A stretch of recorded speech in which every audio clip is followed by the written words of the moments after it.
గారు చెప్పారంటే శ్రవణం, కీర్తనం, మననం. ఈ మూడింటికి మూలం ఏమిటి? శ్రవణం చెయ్యాలన్నా, కీర్తనం చెయ్యాలన్నా, మననం చెయ్యాలన్నా సజ్జన సాంగత్యం, సత్సాంగత్యం. అదే మనమంతా చేస్తున్నది.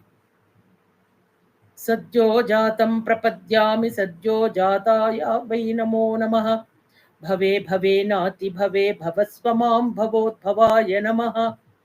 అదే మనం చేస్తున్నాం. వాట్ ఎవర్ బ్రహ్మగారు has told that we are implementing. అంటే సజ్జనులతో పాటు జ్ఞానులు, సద్బుద్ధి గలవారందరూ కలిసి ఒక చోట చేరి 4 మంచి ముక్కలు వినడం, శివపరమైన శ్రవణం, వింటున్న కొద్దీ కీర్తనం, కీర్తనం పరిపక్వ స్థితికి చేరుకుంటే మననానికి బీజం పడటం, ఈ 3 కూడా